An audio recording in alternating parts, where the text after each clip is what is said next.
And we're live. Aaron, starting off with a giggle. Right. Sorry. Welcome to Josh and Aaron Talk About Stuff. I'm Josh. And I'm Aaron. I have a little show and tell for you before we start. Nice. All right, Okay. so we were talking about Red Hot Chili Peppers and Beastie Yeah. Boys. Yeah.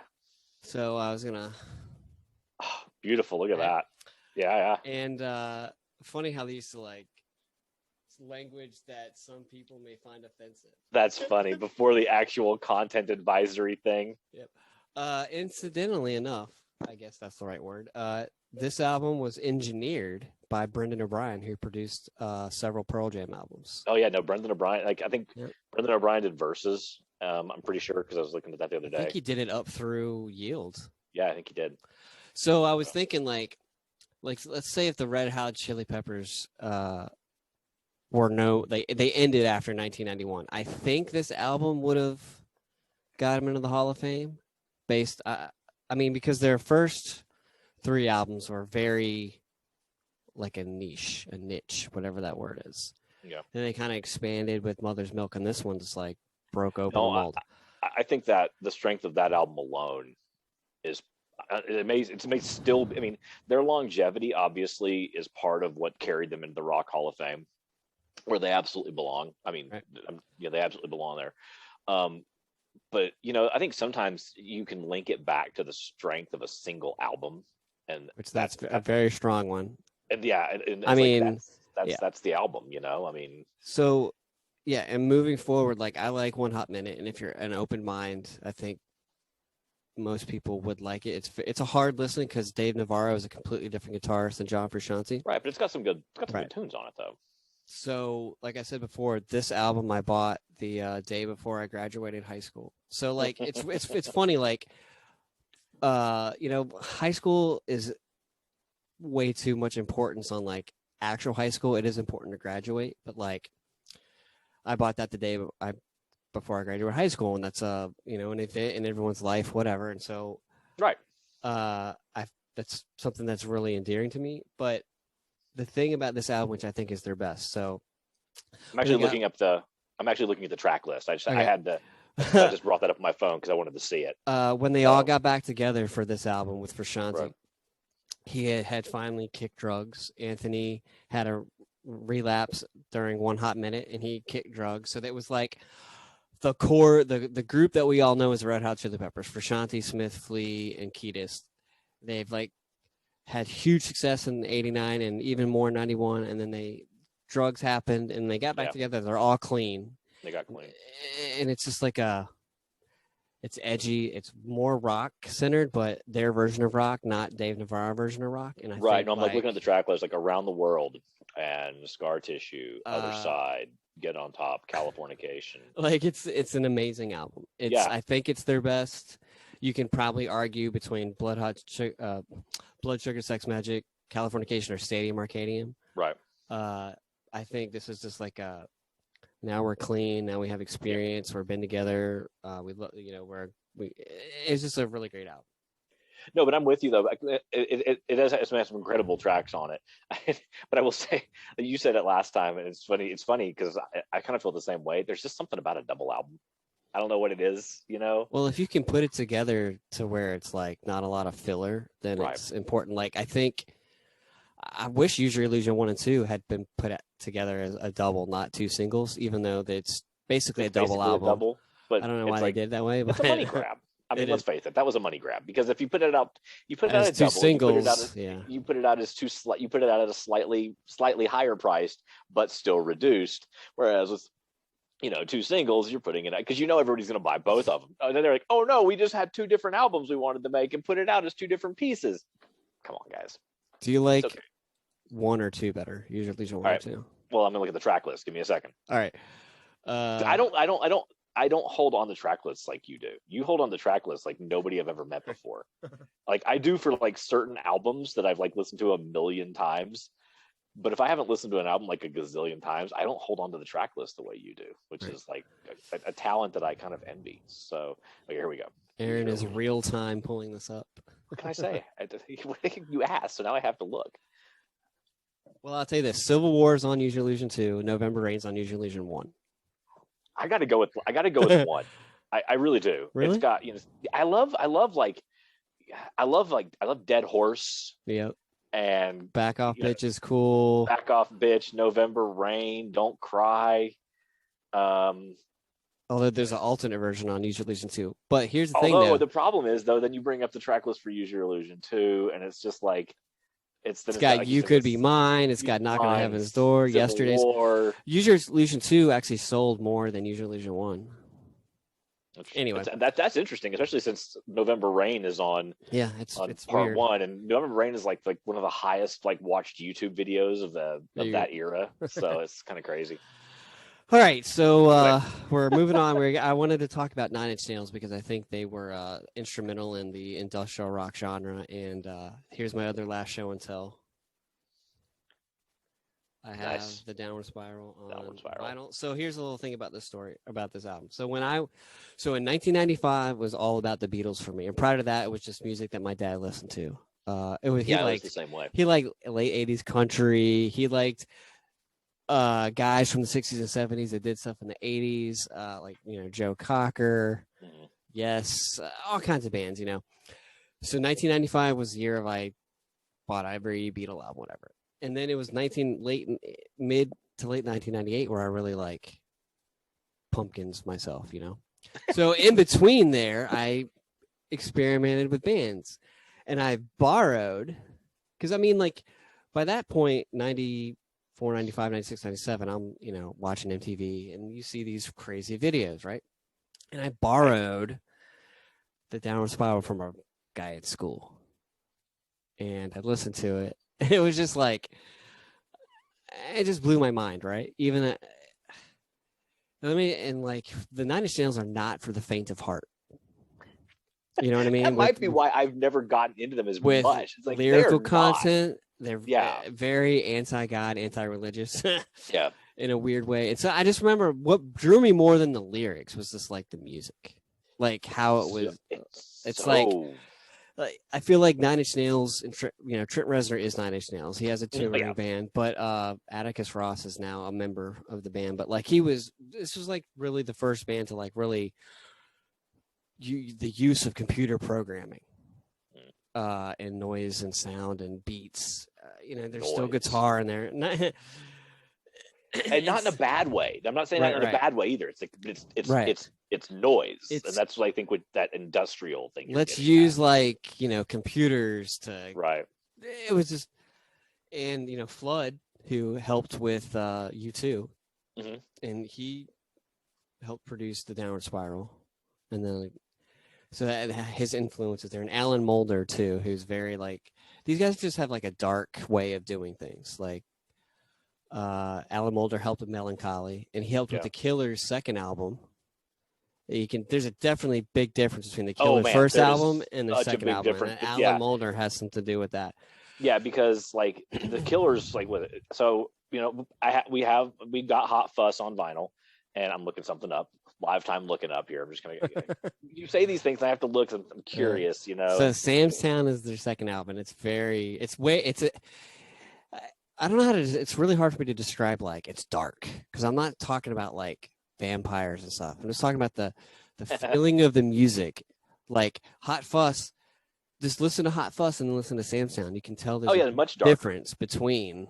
Yeah. And I think Alan Moulder has something to do with that, and Flood has his way of steering artists. But like that's interesting. Like Flood's, like they said, his first mainstream break was actually on the Joshua Tree. So it's like these guys, they have like this, they have this interesting vision of music and how it should sound, and obviously they stay true to bands. But yeah, that's what I was gonna. So the Downward Spiral is like, I guess, Nine Inch Nails' most important album, best album. Lyrical content is like not for the faint, and like whatever conservatives at the time wanted the album banned because there's a song on there called Big Man with a Gun. And it's just like it's a testament to, at least short of one man's unique vision. Well, no, I'm saying like as far as like censorship, like yeah, it Oh, has the sure. label on it, but yet we're not going to censor, because guess what? You don't have to listen to it, Right.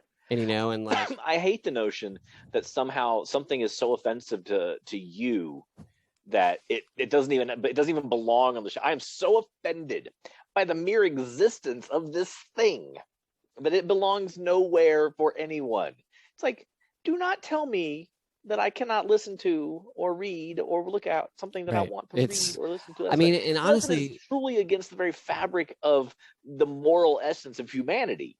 Okay, I can understand that, but there are very few things out there that are, and listening to Nine Inch Nails is not one of them. right, and not to get Sorry. political, we'll get political later in a future season, but like Stop, Hogan. some of the core tenets of conservatism is individualism. Right? You choose what you want, and you know what? Nobody should. There could be something out there that you can't say on a record, but like, and I think they tried to use this record for Columbine too. Like, no, no, no. People like those kids had issues far greater than listening to Nine Inch Nails. Right. And Absolutely. Trent Reznor would not condone murdering children in school. No, and it's the thing like Trent is actually that is, I mean, and that's one of the things I was thinking about as you've been talking. He is one of the most kind of just like thoughtful, like cerebral individuals like that there is.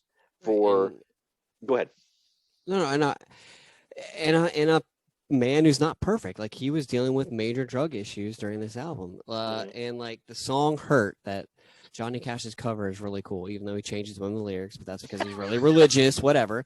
But like the opening line to the song "Hurt," like we were talking about how the '90s brought out the darker side of humanity and like Absolutely. the realer stuff than Yeah.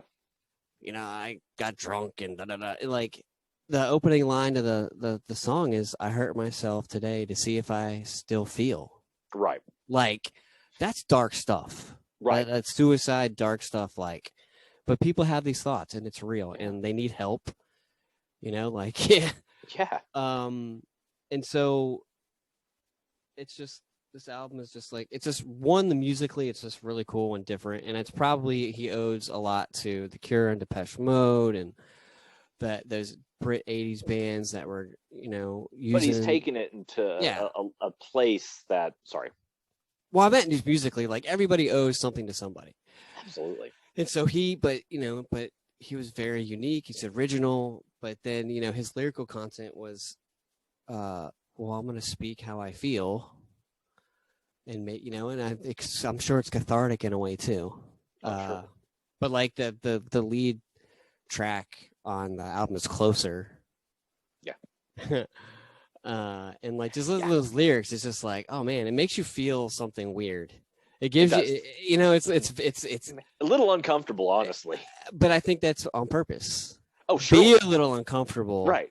but like also we're adults Yeah. and we can hear things. And Right. like I said, it's not for the faint of heart. And if you're if imagery is a thing that you struggle with, don't listen to this album. But I think have an open mind. Just like if you want to listen to something that's like dirty in an industrial way, the That's a music, great description. but there is like melody and there is harmony and there Oh, is absolutely. beat. It's just in But a that totally dirty is way. an absolutely fantastic description of it, though, but not in a bad way. Right.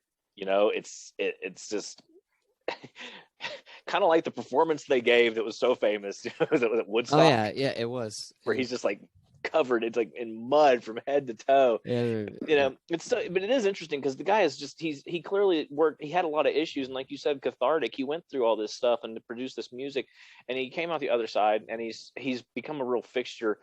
Now he's gone into even like writing film scores. I mean, the man's won an Academy Award The for Social writing Network. film scores. I mean, like he Yeah. clearly showing that he's a brilliant musical composer, and this was just one facet of who he was. And I think that's the '90s were an era of it was the thing of it is, Kitchen, it was just they were an era of You just dropped my last name. I did.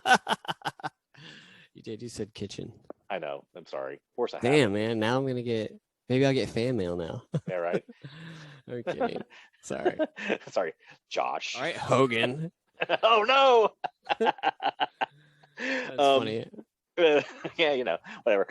So The thing of it is, Josh, is that the the 90s were this weird time in turn, like you said. I mean, like, people started talking about real stuff, but it's like it was just this time for music where things just people started to get explorative, Yep. and and you know, whether or not you can say all of it stuff. I mean, like, because these bands like the Peppers were doing their thing, the Beastie Boys were doing their thing, Nine Inch Nails was doing their things. It it all, it all seems to trace back to like that early 1990 91, where the door just finally just opened. And you can say for the grunge and alternative scene, Nirvana opened it up, but I don't, but it's just like it just sort of, the door just sort of opened for everybody is the thing. Yeah, there was a And huge vacuum. Like it was like yeah, a when a dictator is deposed, there's a huge power vacuum, and yeah, and everyone all of a comes sudden rushing in to every, fill it, and like there all was, these bands were waiting in the wings, yeah, and and they some were of them had able. been around, Nine Inch Nails and the Peppers and the Beasties. It's like, here's music And like here. people had obviously the nonconformist kids Yeah, found that music, but then like it was like accessible to everyone now. And everybody. then these people who might not have normally like because you weren't living in LA or wherever you might Hmm. not have heard, and then it was like, oh wow, there's this all this other music is out Right. there. Like, I remember going to school at the University of North Carolina in Chapel Hill for the one semester that I was there in like '93, and Rage Against the Machine came to campus. I had no idea what that even meant at the time. Right. If only I'd known, Right. because I didn't go. Because Yeah, you're like Rage Against the Machine. What is he talking about? oh, Rage Against the Machine. If only I'd known. But at that point, I I've was only still known. the 18-year-old kid that had grown up in a little conservative mountain town, and I liked the Beatles. They were Yeah, cool. it's hard to like on a larger topic when you grow up in small town and when you're Yeah, exposed to like the big city stuff, which a lot of these bands, it's hard. It's you go to the big cities when you're touring, or the big colleges, yeah, and when you're like, it's hard to like when you're first exposed to something that you've never seen before. Your right. your initial reaction is like, oh my Shock. god, Yeah. it's like No, I mean, I went to school. I lived in a town with like 2,000 people, and all of a sudden I was on a college campus of like 30,000 people in just the campus, and I was just like, that's how many kids were in my high school, 2,000. right. I So I know. mean, I grew up in the suburbs, so I was exposed to both. Yeah. No, I grew up Uh, in like yeah, it was like like middle of nowhere, like right. middle of nowhere. Um, But there were a lot of other bands too that were coming out, and, yeah, these three just sort of struck us, I think, as being some of the most unique and original. But there were so many other cool bands that were doing things that were just different at the time. So real quick before I forget, I don't want it to be said, but we've talked about the band. I just forgot it. The band that is the wannabe Chili Peppers, oh, Faith No More, yeah. with their song "Epic," which is not a bad song, but it's just they. I think they imitate too much, but that's just me. I'm sure there's a lot of people out there that like them, uh, but that was the 1989 album actually that like Right. blew up in '90, but it just didn't get the traction yet. I mean, anyway, I thought of a band. I can't remember of a 90s band, but whatever. There's a million of them out there that, hey, since we're coming to the end of this episode anyway. That's cool. You remember that you hate the song "The Freshman," don't you? By the Bird, you hate that song. Hate that song. They had But as much as I can't stand The Freshman by The Verve, I love Bittersweet Symphony by that's Verve. such a the Verb pipe. Is it the Verb Verve pipe? Pipe. That's Oh man, so that's such a good weird. song. That song is Really, that pure. guy's That voice is is just that like dude. That song is '90s gold. That is like that it's is a the '90s in a bittersweet nutshell. symphony. Such a great song. Oh, the band I thought that had a huge, at least one album, was Goo Goo Dolls Yeah, they had a massive. with Iris. They had one huge album, but they had quite a run through Yep, the late mid '90s that was impressive. yep, The one that I think I mentioned to you that still sticks out to me as being sort of like the one of the ultimate nonconformists to the '90s, and man, he is still going. God bless him, is Beck. Beck's yep. still out there doing his thing, man. I But Beck was just remember Loser was the big. Loser, It and got then him like on the Devil's Haircut, and two turntables and a two microphone. That might be turntables the and a song. microphone. He just had Where such It's a At is the unique name of that song. Where It's At. Yeah, Where It's At. That's the name of the song. Unique Yeah. style, unique personality. Love Beck. Yeah, a buddy of mine when I lived in a different place, but it was like 2006 or 2007 when Beck had an album came out, and I listened to it. It's pretty good. He's not. I'm not. It's not really my style, but obviously he had a huge impact. People like him. Yeah. He's a anyway. I'm just gonna name some bands. Give me some impressions that were huge. Yeah. Marilyn Manson. Never a fan, but I know that I think Reznor actually either discovered him or produced him. Something. Yeah, Similar, he actually had a pretty close connection with Trent, and I can't remember what it is now, but never a fan. In 2015, I saw Marilyn Manson and Smashing Pumpkins at the same concert. They were touring together. That's it's Marilyn Manson's not really my type of music that I like, but I will say he was a really good performer.